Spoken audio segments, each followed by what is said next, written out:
they were living in this badly damaged house because, well, let's put it this way, it wouldn't have been their first choice. They didn't have much of a choice because of the high cost of housing now. So they were getting by as best they could, roll on the fire, and now they're left with absolutely nothing and no insurance a few days before Christmas, and then we get burglars striking not once but twice. It is a terrible story right on Christmas. So you have decided, I think, to help them on Facebook. You've set up you've set up a bank account, I think. Yeah, I have set up a bank account. I was going to do the Give a Little thing, but unfortunately, when I set it up yesterday, I couldn't get hold of the women, and you need a bit of information from them before you can set up a Give a Little page. So I opened up a bank account, and it's been really lovely. So far, we've got about $1,600. Oh, that's promising. Yeah, but I mean, I'm really hoping that we can rally New Zealand and get a little bit more money in there. These are women who are going to have to come up with a bond for a new house. They've got to replace absolutely everything, you know, from cheese grases right through to whiteware. So I'm really hoping we can rally the troops and get a little bit more money in there. Can people find you on Facebook, just as Joe Scott on Facebook? Yeah, they can, absolutely. I'm trying to think what my profile picture is at the moment. I think it's me with my kids. So look for the short, dumpy, loudmouth-looking brunette, and you may be able to find me. But your lovely your lovely producer Julie has also said she'll put the bank account number on the Radio New Zealand website with a link to this interview. Very nice of you to do that for them, and we can understand why you've done that, and all the best helping them at Christmas time. Good on you, Joe. Thank you for coming on. Thanks for helping us get the message out. Joe Scott. You wouldn't read about that, would you? No. A series of events like that. Earthquake damaged house, fire in the house, burgled twice. No insurance. Right on Christmas. Now, I need to ask you this before we go. The Defence Force, there are a few things I could ask you actually. We'll see. The Defence Force paying $15,000 to Real Housewife Angela Stone to give young people grooming and presentation tips for job interviews. And it runs a 6-week boot camp on behalf of the Ministry of Social Development to help young people find jobs. Fair enough? Yeah, who else are they going to get to do it? Willie Apiata? You know, who else in the Defence Force? He's very well presented. Well, not for it. Come on. I'm thinking of the bearded Willie Apiata coming out, you know, that picture. Okay. No, I think you hire a professional and it's a good idea. Just because she was on Real Housewives doesn't mean she doesn't do a great job at what she does. Okay, and $300 for 45 minutes? $349 for 40 minutes. Sounds all right to you? Yeah. No, that's fine. She was doing it well before she was involved in the thing. Right, and so actually, fair enough. I did a little bit of research on the success of this program. This is the 6-week boot camp for troubled youth. And I've actually met a couple of the kids who are involved in this who speak really highly of it. I also saw an MSD analysis. They did a big survey of whether it worked, and the kids found it really useful to prepare them for life. And I think go for it. Money well spent. Just before we go, TripAdvisor respondents think the best thing you can do when you're in New Zealand is go to Te Papa. Would you agree with that? No. I quite like Te Papa. I've just been to the bug exhibition there. You're from Wellington. Of course you like Te Papa. What else is there to like? It's outrageous. It's outrageous, and there's no room for a pub. That's right. Come to Wellington. You'll love it, especially this time of year. Wellingtonian Bernard Hickey on the panel today, and Northerner Wendell Nissen. Thank you both very much. Pleasure. And coming up, thank you everybody. We're back tomorrow. Coming up, Checkpoint with Rowan Quinn.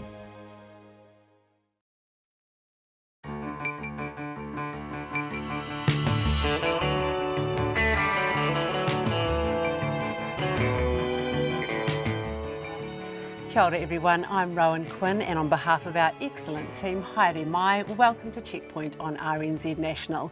Tonight, Dame Margaret Baisley, who conducted an independent review into the handling of the Lossi Filippo controversy, delivers the Wellington Rugby Union an ultimatum saying it's time for it to take hold of its shambolic code of conduct. A manhunt's underway in Germany following the Berlin Christmas market attack, which left 12 dead and dozens injured. Turkish police detained 6 people following the assassination of the Russian ambassador. New details about the execution-style killing of Upper Hutt woman Lois Tolley, and some Christmas cheer for Kaikoura locals as the main coastal road south opens. RNZ News at 5. No mai, haere mai. Good afternoon, I'm Paul Brennan. Kaikoura is celebrating having the main road south open once again. State Highway 1 opened to general traffic just before 3 this afternoon. It's been impassable for 5.5 weeks due to giant slips set off by the 7.8 magnitude earthquake. The final section that needed to be cleared was between Goose Bay on the Kaikoura coast and the town itself. About 20 motorists were lined up at the roadblock waiting to get through, including some who'd been there since midday. One of them, Kaikoura local Mark Sanford, says the highway takes about an hour less to travel from Christchurch than the inland route. I've done the inland road and it's a long trip really. To get to Christchurch it'll be a lot better, especially tourists coming up. Kaikoura local Mark Sanford. The road will close again from 7 this evening, with authorities worried about people travelling along it in the dark. The police are warning the men who killed Upper Hutt woman Lois Tolley there is forensic evidence that will identify them. The 30-year-old's body was found in her Ward Street home on December the 10th. The police describe her killing as execution style, saying she was stabbed several times and shot at point-blank range. They're seeking 4 men in their 20s who were seen heading to the house just before Miss Tolley was killed. Detective Senior Sergeant Glenn Barnett is urging them to come forward, saying it's their last chance.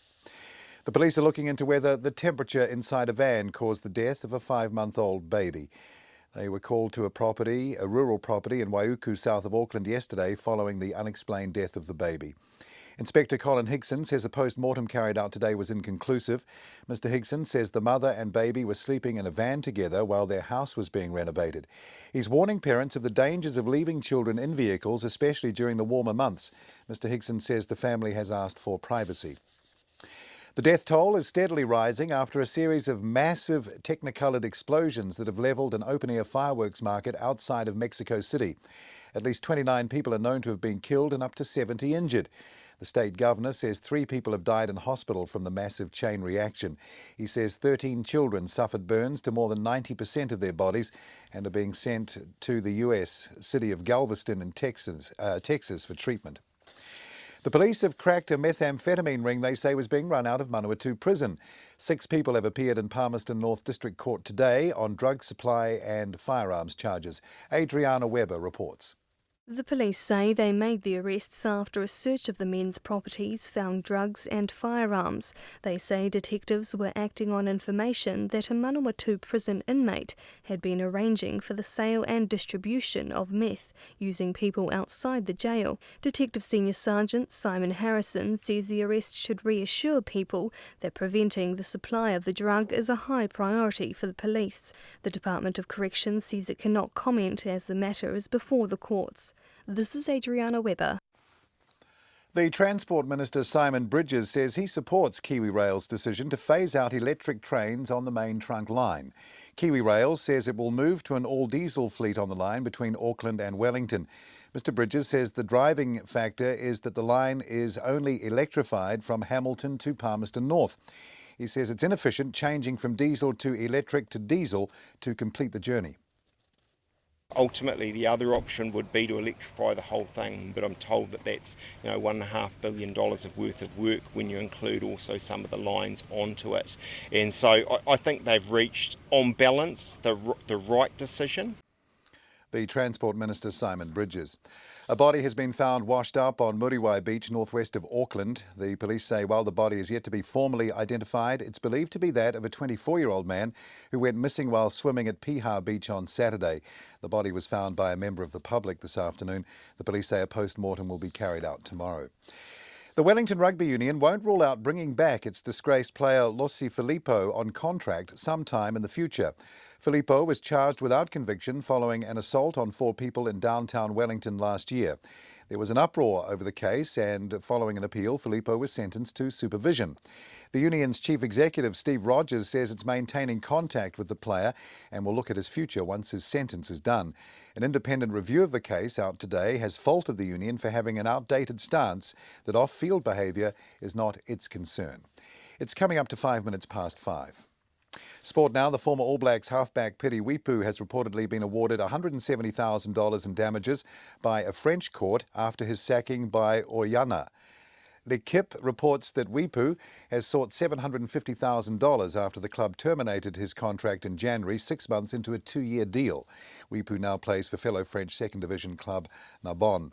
The Argentinian tennis star and main draw card Juan Martín del Potro appears likely to miss next month's ASB Classic in Auckland due to injury. The former US Open champion says he'll skip the Auckland event, the Australian Open and the Davis Cup tie against Italy due to wrist issues that have plagued his career. ASB Tournament Director Carl Budge says Del Potro hasn't formally pulled out of the tournament yet, but is seeking clarification from the world number 38. The New Zealand cricket coach Mike Hesson says India's 4-0 trouncing of England in the Test series underlies just how difficult the world's top Test nation is to beat at home. New Zealand lost their recent Test series in India 3-0 and the one-day series 3-2. England's loss has prompted calls for Alastair Cook to stand down. England are ranked 5th, one place higher than New Zealand on the Test rankings, and Hesson says England had one or two things in their favour. Worth noting is England managed to win 4 of the 5 tosses, so obviously we're able to bat in the best conditions. So I think it just confirms that firstly you'll struggle to win in India if you don't win a toss, and then even if you do, there's obviously no guarantees as well. Black Caps coach Mike Hesson there, and that's the news. Tonight on Nights, Rachel Meadowcroft talks about her big, fat Zambian wedding. Might even get the groom in too. Motoko Kakubayashi reports from Japan, where the locals are fretting over folks driving with dementia and whether everyone's working too hard. And we have a summer Sonic Tonic dedicated to shopping, because there's still time, on Nights with me, Brian Crump, after the headlines at 6:30 on RNZ National. Latest weather now. Here's the short forecast from our Met Service. It takes us to midnight tomorrow, Thursday, and was updated just after 3, so we're waiting on a new forecast right now. Northland, cloudy periods and a few showers. Auckland to Manawatu, that includes Coromandel, Bay of Plenty and the Central High Country. It'll be fine for the rest of today. Scattered showers develop tomorrow. Gisborne, Hawke's Bay and Waited Upper, fine today. Isolated showers tomorrow, mainly about the ranges. For Horowhenua, Kapiti and Wellington, fine today. Drizzle patches developing tomorrow, then turning to rain later in the day tomorrow. Marlborough, Nelson and Buller, fine for the rest of today. A period of rain tomorrow, some heavy falls. Canterbury, Otago and Southland, rain develops about the western ranges. Scattered falls in Southland and Otago tonight. Canterbury in the morning and showers tomorrow afternoon. Expect some isolated thunderstorms and hail south of Christchurch tomorrow. Westland and Fiordland, rain, heavy falls are possible with thunderstorms, easing to showers in Fiordland tonight and clearing from Westland tomorrow. The Chatham Islands, fine today, cloudy periods tomorrow. It's nearly 8 minutes past 5. Thanks, Paul. The Wellington Rugby Union is to embark on a decade-long overhaul of its culture, similar to past shake-ups by the police and defence force. It stems from a new report into the handling of the disgraced player Lossi Filippo, who was discharged without conviction after assaulting 4 people in downtown Wellington last year. Tim Graham reports. Filippo's discharge caused a public uproar, but he was sentenced to supervision following an appeal last month. Dame Margaret Baisley was brought in to review the Wellington Rugby Union's handling of the incident and has unearthed major gaps in its conduct and recruitment processes. The Wellington Rugby Football Union stance that off-field behaviour is not their concern is outdated, given that it is this behaviour that is bringing rugby into disrepute. Urgent action to set standards for off-field behaviour and to bring off-field misconduct under their disciplinary processes is needed. Dame Margaret has made 6 recommendations for change. The main one is for a 10-year plan to change the Wellington Rugby Union's culture. She says anything shorter won't do the job. And Dame Margaret says the union's task ahead has echoes of the work police had to face after the 2007 Commission of Inquiry into their conduct. Similar, and defence will be the same. There's long-term male groups, and I'm not being critical of men, I've been in groups of women that it's just the same. You have all women. You've got to have a mixture of men and women if you're going to get the full spectrum of input, and that's what is lacking. The Wellington Rugby Union's chair, Ian Potter, says the recommendations will be accepted in full. We now need to close the gaps, improve and strengthen our systems and processes, and any future incident would pass into that new system which Dame Margaret has articulated. There are no women on the 9-person Wellington Rugby Union board. Ian Potter says that won't be the case for much longer. We need to be more vigorous in terms of attracting women, and I think we need to change our perception of we need to tweak our perception in terms of what skill set is. And knowing the rugby club environment doesn't have to be a core attribute for a board member. As for Lossie Filippo himself, the union says he's expressed an interest in returning, and it's possible he may do so on contract sometime in the future. The Wellington Union's chief executive, Steve Rogers, says it's still in touch with the young winger. Maintaining contact in regards to ensuring his general well-being, looking at different lifestyles, employment, all those sorts of things to try and open up opportunities in that place, just to keep the person. While he is rehabilitating, he's got a sentence that he needs to go through, and obviously we'll then judge it after that. The Wellington Rugby Union wouldn't provide a full copy of the review to the media today, preferring instead to summarise its findings in a press release and at a news conference. For Checkpoint, Tim Graham.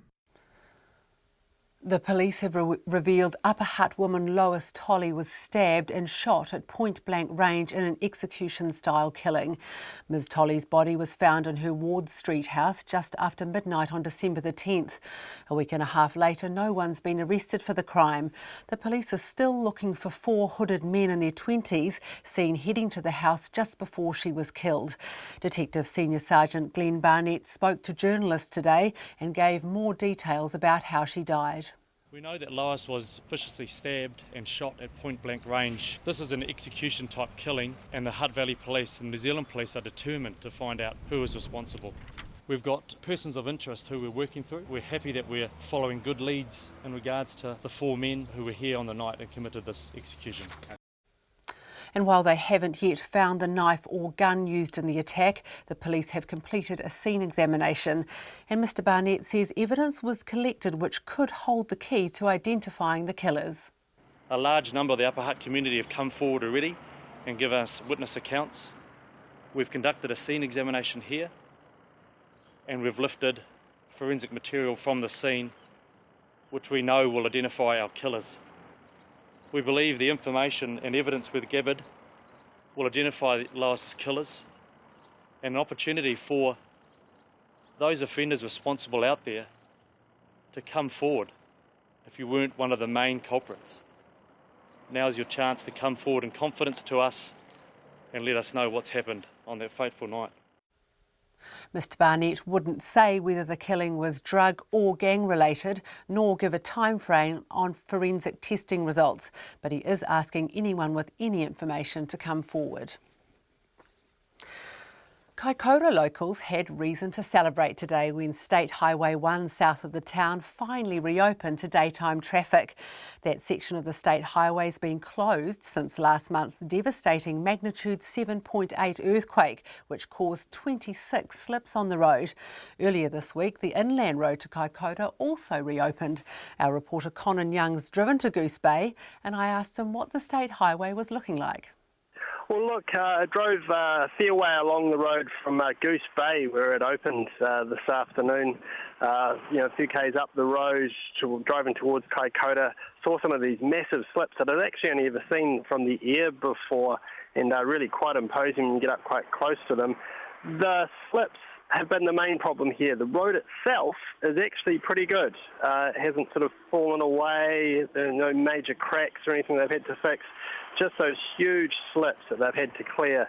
There's huge mountains of debris that they've trucked away from the slips that are sort of just sitting along the coast. I'm not sure what they're actually going to end up doing with all of that, whether they push it into the sea or what, I'm not sure. But I was advised actually by, as I stopped to take some photos of these slips, by a road worker who came past just to sort of stand a little bit further away from the slip. So obviously still some concerns there about a few smaller bits of debris coming down. And I did actually hear a few little pebbles sort of trickling down the landslide as well. But it looks like they've made sure they've got rid of the big boulders, the things that could really do some damage along this road. So as you're driving along now, do you actually sort of see debris on either side of the road? Yeah, you can definitely see where the slips have come and then the debris that they've taken away. a real massive job to clear this debris, and truckloads and truckloads of debris taken away here. And they've obviously just been really focusing the energies on this road and getting it open. It's such an important stretch of road, not only for people in Kaikoura who obviously rely on this to get people in from Christchurch, but also for the various communities along here. I'm standing at Goose Bay where the checkpoint and the roadblock opened just before. They'd been cut off completely for a while because this road was out. Actually, I spoke to a chap who was waiting at the roadblock. He'd been waiting there for a couple of hours for this to open. He was bringing furniture back from his home in the Hundalees, which is the hillside section of the road just further south from here. His house has been stickered, which means it has to be pulled down as a result of earthquake damage. And he was getting his furniture back into another house of his in Kaikoura. So, a real lifeline for people along here, just having this bit of road open. Another man I spoke to at the roadblock who was helping this guy actually move his furniture, he runs a fishing charter, or helps run a fishing charter in Kaikoura, and he said that they'd already had to cancel about 100 bookings for this summer because of people just can't get in. But he said, just having at least this road open, from Christchurch to Kaikoura will make a huge difference, hopefully boost their numbers for the coming holiday season. He made a good point as well. Look, the time difference, we've had obviously the inland route opened on Monday. That'll take you about 3.5, 4 hours, on a good day. This road, though, from the south, on State Highway 1, from the south, heading into Kaikoura from Christchurch, that'll take you about 2.5 hours, so an hour less travelling time. So really important to get this section open. And Colin, I hear there was a wee surprise for people who are waiting in their cars to get through. That's right, a really long wait for people here today. Some had been here for 2 hours waiting, but we're by the sea, as you might be able to hear, and at one stage, actually just when I turned up, the dolphins turned up just off the beach here and gave everybody a bit of a show. So I don't know if they've been put on by the Kaikoura Tourism Board or what, but a little bit of light relief there for people today. That's our reporter Conan Young in Kaikoura. A manhunt's underway in Germany, and the Interior Minister says he won't rest until those behind the Berlin Christmas market attack are caught. 12 people were killed and up to 50 injured when a truck ploughed into the crowd. The attack has been claimed by Islamic State. The BBC's Berlin correspondent Jenny Hill has this report. First light this morning, and the sheer violence of this attack dawns. The lorry crashed through the Christmas crowds here, shattering everything, everyone in its path. It's just amazing how a peaceful, festive, happy atmosphere just changed instantly, and you've just got this scene of utter devastation. Sarah and Reese may never forget what they saw. Obviously there was people lying on the floor. We weren't sure if it was red wine or if it was blood, but we did see, I remember there were people trying to pick up the stall, so we decided, put our food down, try and lift the stall up with them, and we realised, the people unfortunately underneath were already passed. The lorry itself is key to the investigation. It appears to have been hijacked. It belongs to a Polish firm. Today the owner identified the man who should have been at the wheel. He was found shot dead in the passenger seat. Even the police admit they still don't know who was driving. Last night they arrested a Pakistani man who came to Germany to seek asylum earlier this year. This evening they released him without charge. The so-called Islamic State group have claimed the attack, but tonight investigators say the individuals who did this are still at large. We don't know with any certainty whether we are dealing with one perpetrator or with several. We don't know with any certainty whether he or they had any support. And now, just like Nice, Paris, Brussels, Berlin mourns. And the German Chancellor must reassure her citizens. Angela Merkel is under pressure. Just the suggestion that an asylum seeker may have been responsible has reignited a national debate over whether her refugee policy has put the country at risk. It would be particularly hard to bear, she says, if it turned out that the person who did this was someone who sought protection and asylum in Germany. It would be particularly offensive to the many Germans engaged daily in the task of helping refugees. Tonight, a stillness in the heart of Berlin. What, after all, is there to say? Another terror attack in another European capital, and 24 hours later, it seems no one here knows who did this or where they are now. That's Jenny Hill reporting. Turkish police say family members of the man who killed a Russian envoy have been arrested in his hometown of Aydın. Joanna Webster reports. Police swooping in on the family of the man who shot dead Russia's ambassador to Turkey. Andrei Karlov gunned down inside an art gallery on Monday. The gunman identified as 22-year-old Mevlut Mert Altindas. The off-duty police officer shouting, "Don't forget Aleppo," as he shot Karlov in the back.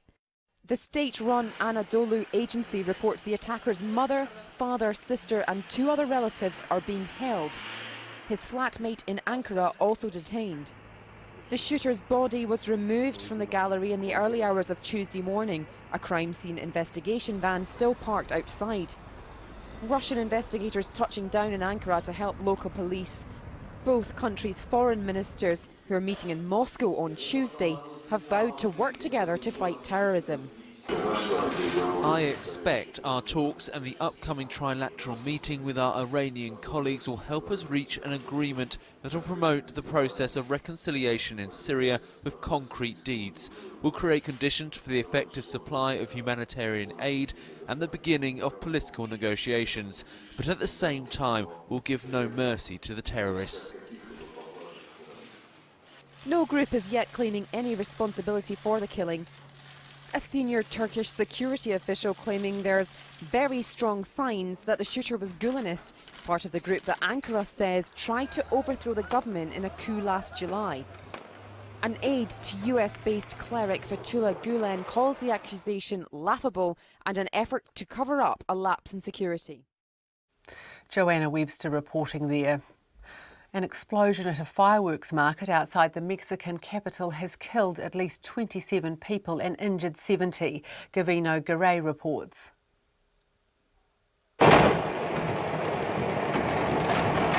Jose Luis Tolentino was driving along a highway in the Mexican city of Tultepec when this happened. A fireworks market explosion that emergency officials say killed at least 27 people and injured some 70 others. The explosion happened just north of the Mexican capital. Emergency workers say the number killed is only an initial estimate. Rescuers on scene are still searching for survivors, and television footage showed destroyed buildings and charred stalls. This isn't the first such explosion in Mexico. A fireworks blast just before the country's 2005 Independence Day celebrations injured scores.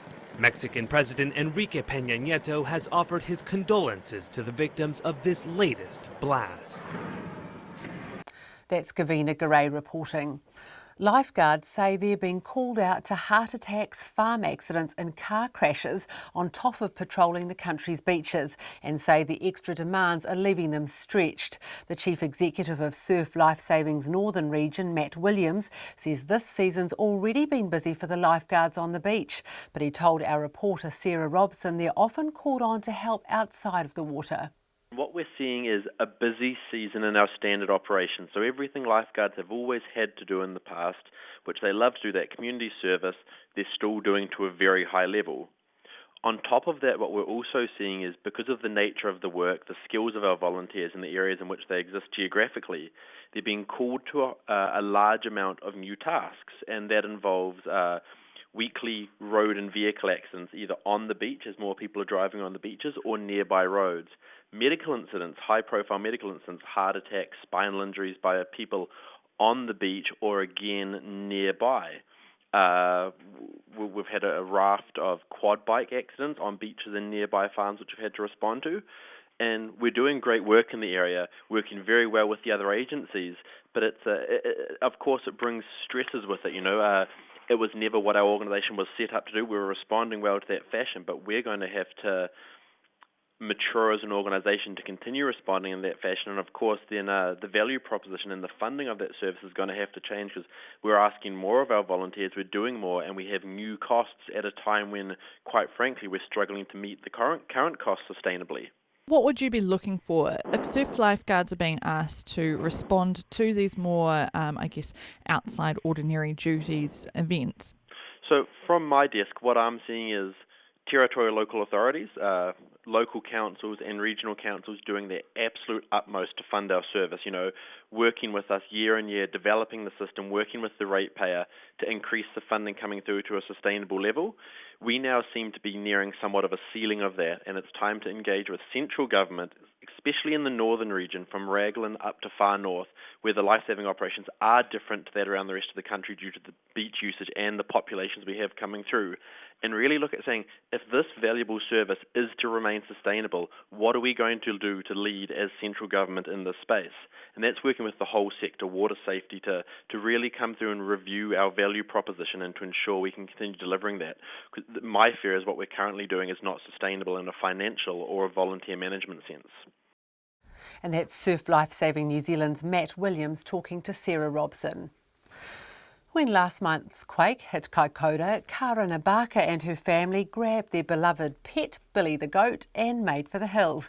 They all huddled together and slept in their car that night. Kaikoura and her 4 young children are homeless and have been staying with friends since November the 14th and are now looking forward to a very different Christmas. Our reporter Max Toll's in Kaikoura and took Kaikoura on an emotional visit back to her destroyed home with the inseparable Billy the goat in tow. Came back and grabbed Billy the goat, who's standing just behind us, did, didn't you? Yeah. Couldn't leave him behind? No, he's a family pet, so no, we had to take him too.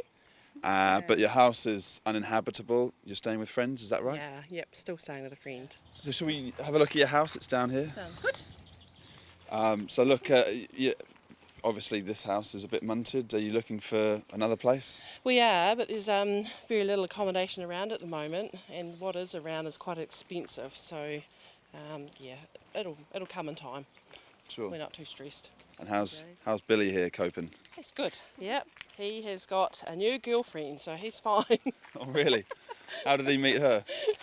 Our friends have got a goat the same age, so we put them in a paddock together, so they're having a great time. So this is the living room. This is the living room. TV obviously came down and smashed. It did. But you came back and packed up the stuff Yeah, we you came needed back straight away. in the first couple of days because we thought it would be red stickered, and I wasn't really sure what the procedure was with insurance and so on, so we packed up pretty quickly. What are the types of things you grabbed straight away? The thing I was mainly concerned about was my photographs, because I got lots and lots of photographs, and the kids' records like scrapbooks from school and so on. Yeah. Should we have a look at the kitchen? The kitchen's pretty badly damaged, isn't it? It is. Oh, there's the goldfish. That's a bit dehydrated. Yeah. Leave it as a memorial to the goldfish. Yeah. How did that big hole get in the wall? I think there's been some people in here doing a little bit of... Oh really? You think there might have been a few that's not. potential looters having a look around? That's not. Yeah, because I don't think... Was it here the last time I was here? I don't think it was, no. The guy next door has had a whole lot of wood stolen. From his backyard? Yeah, just from the front bit there. Apparently they were saying yesterday. The world is full of all kinds and these sort of things will happen. What kind of Christmas do you think it's going to be? It'll certainly be different. Have you got the presents sorted and everything? I won't ask you what you bought because no. your daughter's here with us. Yeah, no, it'll certainly be different. I think the whole town's different really. Atmosphere's different, so. In what way? Just maybe without the tourists? Yeah, just a lot quieter. Yeah, it's pretty ghostly. Some times of the day are really quiet, and sort of like 30 years ago when there was no whale watch or dolphin encounter, it was just residents. Yeah. That's Kaikoura Barker talking with Max Toll.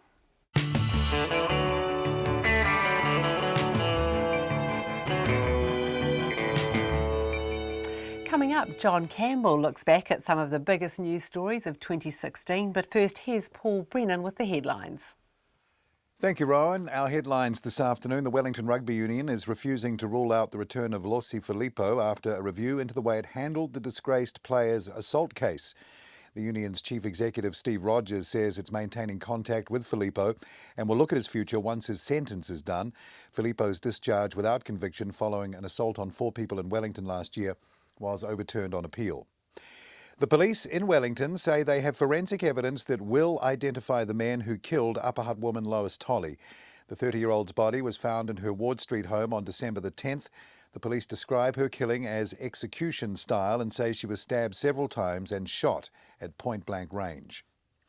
Traffic is moving again on State Highway 1 south of Kaikoura after the quake-damaged road reopened.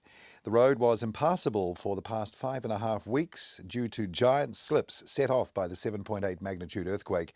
The road will reopen again the road will close again, from 7 this evening because authorities don't want people travelling on it in the dark. The Transport Minister, Simon Bridges, says he supports Kiwi Rail's decision to phase out electric trains on the main trunk line between Auckland and Wellington. Mr Bridges says the line is only electrified from Hamilton to Palmerston North and it's inefficient, changing from diesel to electric to diesel to complete the journey. But the Labour Party says the move is a step backwards and the result of underfunding. And search and rescue teams are scouring the charred remains of a fireworks market in Mexico after a series of deadly explosions. At least 29 people have been killed and up to 70 injured after the blasts tore through the country's most popular open-air fireworks market just outside the capital, Mexico City. Those are the headlines. Our next news and sport will be at 6.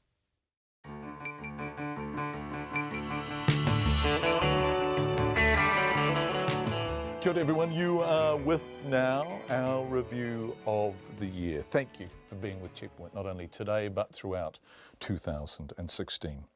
Auckland's housing crisis dominated headlines this year. Families with nowhere to go, living in overcrowded houses or in cars or anywhere they could find a place to lay their head. We heard from 11-year-old TA whose family ended up at Auckland's Te Puia Marae after the family at 8 had spent months living in a van. Teenager B was there too. She'd moved to Auckland for cancer treatment, but her family had also found themselves homeless.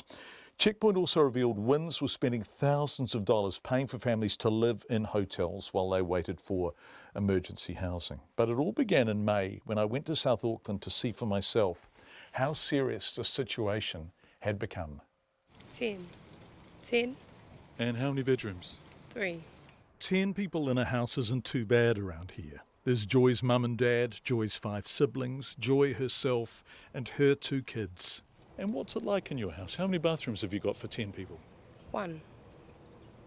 And where do your children sleep? In the lounge, on the bed, on the ground. On the ground, and in winter it's cold inside with damp and condensation, and inevitably Joy's kids get sick. What sort of sickness do they get? Chest, asthma, rashes, breathing problems, yeah. It's common around here, that stuff, isn't it? Yes. Joy dreams of having her own space, an insulated bedroom for her children, somewhere warm and dry, a rental of her own. And are you on a waiting list to get your own place so you don't have to live in a group of 10 in a 3-bedroom house? Yes. And how long have you been on the waiting list for? For about 2 years. That first house we went to where there were 17 of them in there, so there was a tent out the front? Yeah. Then what? There was a tent at the front with 4 or 5 beds. There's 17 people in total living in this house, but they also had people living in the garage out the back, and they had a caravan parked there. And the mother said that some of her kids also sleep on the hallway. I'm with Jenny Salisa, the MP for Manukau East. She took me to that house with 17 people in it. They were too shy and ashamed to speak, but I saw the tent and the garage and the bedding on the floor. 3 generations of an extended family, 20 minutes down the motorway from central Auckland. It's a 3-bedroom house with only 1 bathroom, 17 people sharing that. It's overcrowding, and you heard the mother saying that a lot of her kids are sick. Many come with positive strep throat. They have bronchiolitis. With overcrowding, you have those sorts of issues. And so there are other costs to our society with overcrowding. Who's this person, Venus? This is my daughter, Faith. Hi, Faith. How are you? We met Venus and little Faith as we walked about. How many in your house, Venus?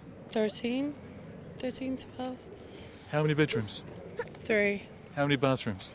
1. Faith gets sick all the time. Yeah. Oh, I can hear that now. You're chesty now, aren't you, little girl? Yes, you are. Wow. So what's it like in your house? How crowded is it? It's crowded, eh? Yeah, it's crowded. Very crowded. There's like so many people. Everywhere you go, there's somebody. So yeah, it's crowded. And dusty. And furry. And cold? Does it get damp? Yeah. Does it get It's mouldy? really cold, yeah. Like where the windows and then all the wetness. Condensation? Yeah.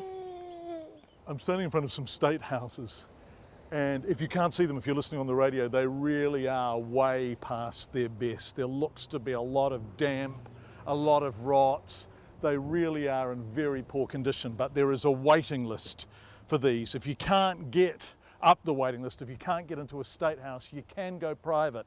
Now, this is one of the poorest areas in Auckland. This is a neighbourhood where money is really tight, but beside the state houses, there is a property for rent. It's 4 bedrooms, and they've done a little bit of work on it, a lick of paint. It looks like a house the owners might be proud of. But the rent for this, well, I inquired, and you can get it for $580 a week.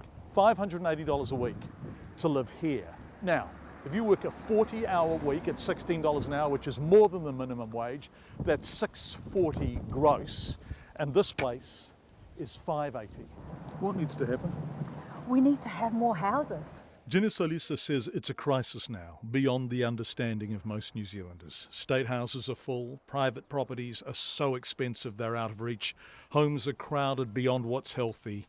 There is a desperation here now. Where are those families going to go? Where are they going to live? Jenny, do you think people who don't know these communities, who don't know Otara, who don't know Mangere, who don't know this part of Auckland, understand how bad the situation is here? I don't think they fully comprehend just how bad it is.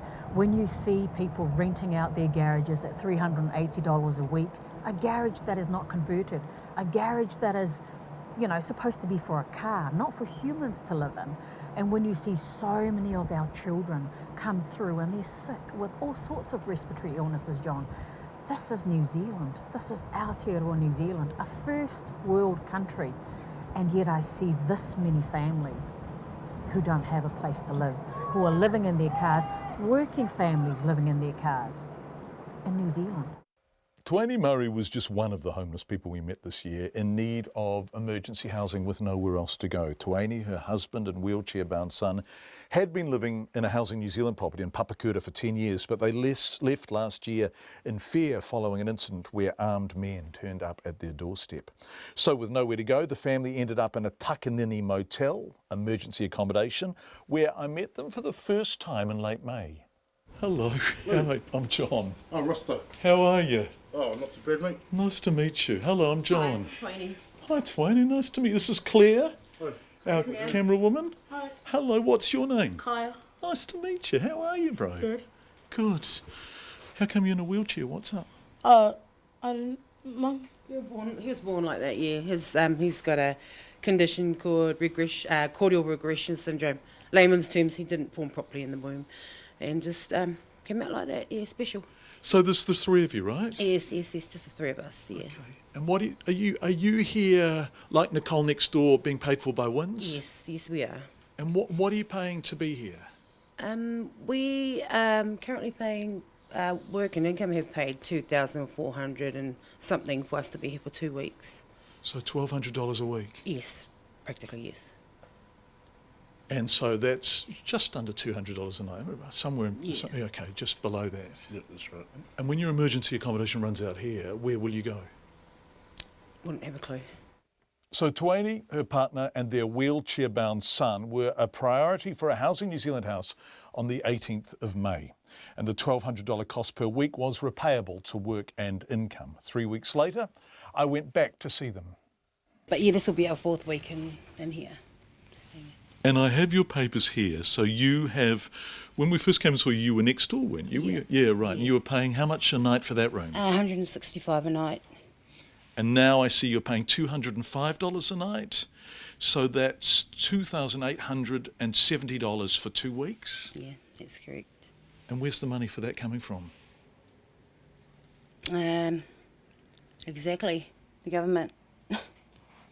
So WINS, yeah. You go, in fact, this is an application, right? You go and apply for an emergency housing allowance? Yeah, an extension on to be housed here, yeah, for emergency housing. And so you pay $205 a night for this room that you're in with your partner and your son who's in a wheelchair? Yeah, Kaya. And then you are accumulating debt with WINS. How much do you owe now, do you know? Roughly about 8,200 and something. Yeah, that's my debt to WINS. And have you started to repay it? As of next week, I apparently am. $27 a week. Okay, so is $27 a week being deducted from your benefit? Yeah. And how much do you get? I get $243 a week. So that's your weekly income. Is that the totality of your weekly income? Do you get anything else? I get working for families tax credit, which is $92. And my son's, he gets a child disability allowance, which is $92 every fortnight. So you're earning under $500 a week and you're paying $205 a night to stay here, which is money you're borrowing from WINS. Yeah, exactly. So that was the 9th of June. Tuani and her family were at that stage paying $1,435 per week to live at the same Takanini motel. And again, that money was repayable to WINS. They were running up debt. After that, the family was one of 5 accepted as part of a housing initiative run by the Manurewa Marae. The concept was that the family would live at the marae in a cabin until housing became available. And they did, but a house didn't eventuate. And after 12 weeks, the family moved back into a motel, in this case, in fact, the Allenby Park Hotel in Papatoetoe, which I visited yesterday. How much a week are you paying to be here? We're paying $2,310 to stay in this motel, yeah. A week? A week, yep. And for people listening, can you describe the place? It is actually better than what we were in. It's the best one that has been able to accommodate our boy, Kaya. He's in the wheelchair, but it's still not somewhere we can call home. So almost 7 months on, the trio are still living in a motel, hotel, lodge, now paying $2,300 per week. Now, this money is no longer recoverable by WINS. The taxpayer is paying that $2,300 for a very basic one-bedroom unit. Tuani, can you show me the kitchen you get for $2,300 a week or over $300 a night? Yeah. This is it? This is it. This is the oven, the fan, the aircon doesn't go, the fan doesn't go. We currently can't cook inside it. And we can only use a stovetop. So the oven doesn't? So is the fan working? Well, there's no buttons up here to turn it on. And only the stovetop works. The inside, the grill and the bake doesn't go.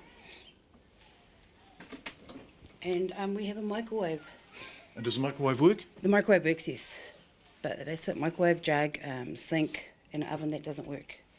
Tuani and her family were paying, in fact, WINS on their behalf were paying $2,300 a week for them to be in that accommodation in Papatoetoe. But after we spoke to them, it was a coincidence. The hotel said they were told they had to go. The hotel said it wasn't because of our interview, it was because it was a busy time of year and they were fully booked. Tuani was relocated by WINS to another hotel at a cost of $1,700 a week, so a saving of $600 a week to the taxpayer.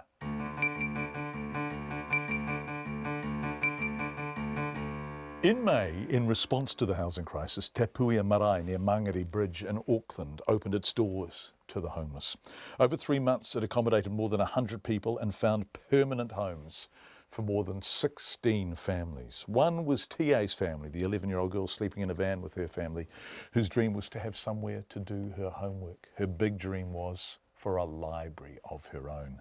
Another was B's family, a 16-year-old with cancer. Her family had moved to Auckland so B could receive treatment at Auckland Starship Hospital, but had ended up in an overcrowded house and then had become homeless. Her story, highlighted on the Marai's Facebook page, put the issue of homelessness back in the headlines. But it also provoked a swift response. B and her family got a home. I went to Te Puia Marae to meet her. B, it's really lovely to meet you. How is it at Te Puia Marae? What's it like being here? It's great. It's welcoming. Everyone's welcoming and they're kind. B is 16, an age for NCEA and school socials. She's been homeless, out of school, and has cancer. Going to Te Puia may prove a turning point in her life. Before that... We're staying at my auntie's. And how many of you were there at your auntie's? Like 15 of us. 15 in one house. B shared a room with younger siblings, a mattress on the floor. In Auckland, this isn't unusual, but B has... Non-Hodgkin's lymphoma. And you're getting treatment for that? Yep, chemotherapy. And where do you get that? At Starship Hospital. And so you were getting cancer treatment whilst living with 15 people in your auntie's house? Yeah. This is classic respiratory illness territory. B wore a mask to fight winter infections. Her dad went to Housing New Zealand, but there was no home available. He did have a job in Hamilton, but B's cancer treatment was in Auckland, and they could find nowhere to live here other than with her auntie in that home of 15. Can you tell me about the past few months? Have they been stressful? Yeah. When I found out I was diagnosed with cancer, from then everything just went hard, and it was stressful on my dad. Nowhere to live? No. He stayed at auntie's, but it was overcrowded. Then my dad found out about Te Puia Marae, so he thought maybe we would come here. Te Puia is gently abuzz during the day. Manaki tangata. Volunteers prepare meals. The food, like their labour, has been donated. The marae calls its guests whānau. Today there are 33 whānau here. It's safe and warm, and they serve delicious homemade food. Homemade is something special. I'm grateful for that. I'm thankful for everyone's support and their kindness, but especially everyone at Te Puia Marae. They've been so welcoming and kind from the day we got here, and I'm grateful for that. Success has many fathers. The government agencies now working with Te Puia are all part of a collective response here. But before Te Puia, these families did appear lost. B's father had asked for a Housing New Zealand home and not received one. She and her 4 siblings, including her 2 much younger brothers, didn't have a home. What do you dream of for them? To have a home.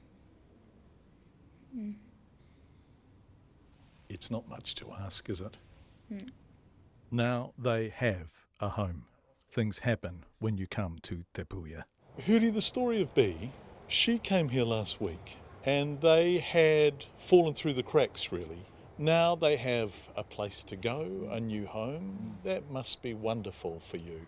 Oh, look, for everyone, John, for everyone, you know, it's high fives everywhere.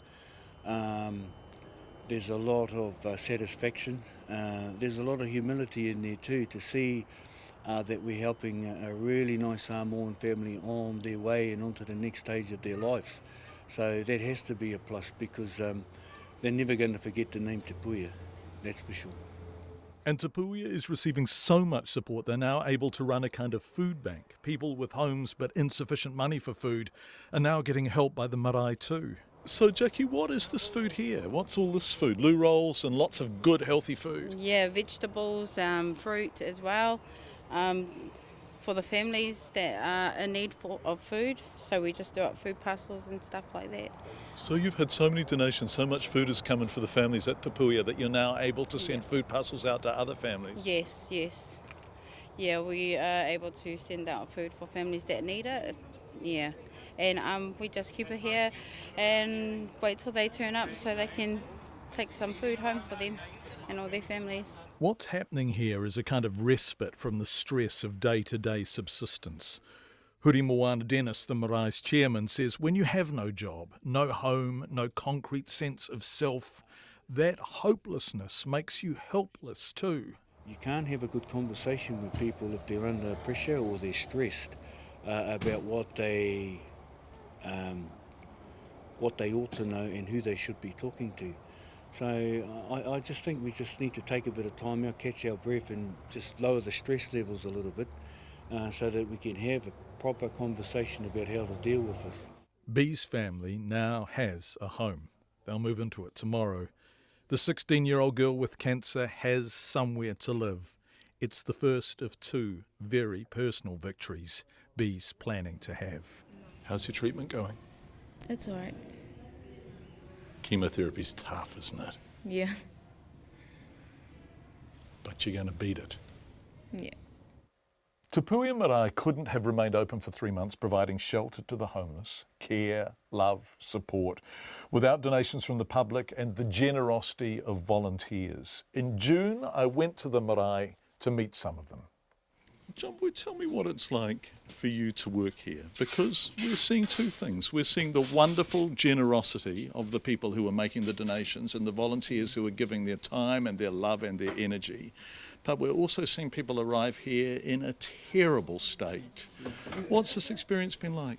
When it first started, it was actually quite emotional to see babies come off the street, coming into the environment that we were in. Babies? Yeah, babies. 2 years old, 2 weeks old. And where had those babies been sleeping, living? Where had they been? Cars. That's where most of them they've been coming from, are staying in cars. And also TA's whānau have been staying in their van. So TA was the 11-year-old girl we spoke to on Checkpoint on Wednesday night. Yes, yes. So she was living with her entire family in a van. In a van. And when they arrived, what did you think? I mean, did you have any idea that sort of thing was going on? No, well, no, not really, but it's a crisis. I am in one of the rooms here at Te Puia, and there are 1, 2, 3, 4, 5, 6, 7, 8 people sleeping in here. And it's warm and it's dry and everything they have in the world is in this room. And much of what's in this room has been donated. And you feel like, wow, that's pretty tough. A family of 8 in one room and all their possessions in here with them. But before, they were living in a van and a car, which they would park adjacent to each other and move around so that they were never in the same place on consecutive nights just for their safety. Their youngest is 2 years old. And that's how they were living. So this is the most wonderful improvement. There's food, there's heat, there's light, there's warmth, there's running water, there's toilets, there's showers. So this is what's happening at Te Puia Marae. And this isn't TA's family that was also of 8, the 11-year-old girl we spoke to on Wednesday. This is another family in the same predicament. This is, our perception of homelessness 20, 30 years ago was the single person. It's not, it's families. Do you think people understand that? I don't think so, but this is why we're doing this kaupapa. We need to show that homelessness taps everybody. Some successful people have ended up homeless. Children. Our leaders of tomorrow. And no matter what's gone on in their family, the children have never done anything wrong. They've Absolutely. never made bad choices. Amen. And absolutely, John. All we need is our babies to grow safe, be safe in a warm home, and be able to read. Like TA said, I want to read. I want to be able to read. And it's just shelter is just the basic need of a human being. Shelter. John Boy, what's this room? So we're in the clothing department, where all the luggage from our vehicles come straight into and get sorted. From here it goes into containers, and once the red room is all completed, then we'll start getting racks in and putting them on racks. Now, for people listening on the radio, this room is completely full of clothes. And there are volunteers here working, including the Māori King's nephew is one of the volunteers. And so these clothes have all been donated, have they? Yes, far as over America. You're joking. Yes, I'm not joking. They've been couriered from over there, from up north, South Island, Australia. Yeah. Now, if you're listening on the radio, I've come into a room that is just full of thousands of loo rolls and tissue boxes and shampoos and washers and nappies and all kinds of things. Toothpaste, and I'm standing beside Auntie Mary, who is, are you volunteering? Yes, I'm volunteering. Where are you from? Well, originally born and bred in Taumaranui, but I've just come from Point England. I come here usually every other day, just to help. Yeah. Have you ever been in desperate circumstances yourself, Mary? Yes, definitely have. So you can understand, so that's why I'm here, just to awhi, support them. There's so many people, needy people out there. But yes, definitely.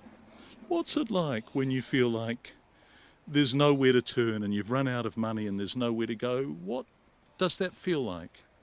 Oh, you get into a duress kind of situation where you just want to, you've come to a brick wall, you just don't know what to do, but cry. Cry? Yeah, because there's nowhere else to go, you try all these other options. It's just a beautiful feeling knowing that Te Puia has opened up to actually the whole community, everybody that's in desperate need, and there's a lot out there, not just the homeless. Some of them are living in, have got about 20 staying in their own homes now that are just as desperate. So, yeah. Look at you smile. It's just awesome. And it is awesome. Yeah. I mean, it's not awesome that we need it, No, but the isn't. response is awesome, isn't it? Oh, yes, just everybody, I just couldn't get over coming in here. It's just so chocker. All the beautiful people out there that are helping the homeless, helping everybody. Kiwis, that's us Kiwis. John Boy, I wish our listeners could see this, because we are in a room now. We've come into the pantry, I guess, and it is completely full of food. And where has the food come from? So majority of the food have come from people just wanting to drop stuff off. We Pack and Save Countdown has donated pallets to support the people that need these sort of food. Yeah. And just volunteers, just Aucklanders turning up in their cars? Yes, volunteers, even dropping them off. Our own whānaus are baking, and it's really awesome to what sort of response we get from the community. It's just overwhelming. What are you doing? What's your work? Are you running the Facebook page? Am I in the social media department? Yes. It sure is. I'm going, okay, what do you need, Liz? This is what I need. Radio, when? Last week. Okay. You don't ask, darling, you don't get. What's your name? My name's Tanya. Nice to meet you, Tanya. So are you a collection person here, Tanya? When the food is dropped off, people come down the driveway we're standing at the end of, and do you sort of take it out and pass it on? Yep, I do. And we sort it so that it goes to the right departments. And what's been arriving? Food and bedding, clothing, baked food, soups. Old-fashioned homemade baking? Yes, like everything. It's just, we have people that from catering businesses like drop off stuff as well. Like they'll drop off spit roast and stuff like that. Yesterday we had a guy come in, they had a meeting at their job, and then he dropped off the rest of their food, and it was like salads and roast pork, buns. So all that kai comes out to our whānau out here. We shouldn't need this, should we? We shouldn't need to be doing this, but the fact that people are responding so wonderfully is a great thing, isn't it? Yep, it is. And yeah, no, we shouldn't be doing this, but we have to, for now, look after our whānau. Auntie Lydia, I thought I would find this experience today really sad, but I found it really moving and uplifting and wonderful. Why is that? It's because the heartbeat of the marae, Te Puia's heartbeat, is beating strong. It's guiding us. The whānau that are coming in are teaching us as well. They're teaching the volunteers and people like myself how life is out there. That's what the whānau are doing. How is life out there? How is life for the people who are turning up here? It's tough. It's tough. We've got families, we've got single people, and they all have the same underlining story, that all they want to have is a safe home so that they can breathe. They've come here and now they can actually sit back and breathe. They're breathing deep, their hearts are beating. I have one of our men that came in. You know, I said to him, if you could sum it up, how would you sum it up? And with his arthritic hands, he said to me, I came in a closed flower, I left a blooming flower. This is the best of New Zealand and the saddest of New Zealand all at once, isn't it, in a way? Yeah, it is sad, but also there's always a good end to it, and that's happiness. Yeah. And that is it from us on Checkpoint tonight. Please join us after the 5:30 headlines tomorrow night for more of our continuing review of 2016. Until then, from me, Rowan, Pip, our executive producer, and the rest of our excellent Checkpoint team, have a great night.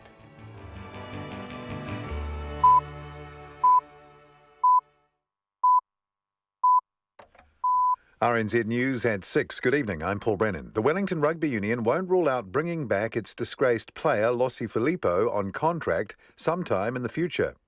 Filippo was discharged without conviction following an assault on 4 people in downtown Wellington last year. Tim Graham reports. There was an uproar over the case and, following an appeal, Filippo was sentenced to supervision. The union's chief executive, Steve Rogers, says it's maintaining contact with the player and will look at his future once his sentence is done. An independent review of the case released today has faulted the union for having an outdated stance that off-field behaviour is not its concern. The reviewer, Dame Margaret Baisley, says such misconduct is bringing the game into disrepute and urgent action is needed to set standards. She wants a 10-year culture change plan set up and a new code of conduct to govern drunkenness, violence and inappropriate sexual behaviour. In Wellington, Tim Graham. The police are warning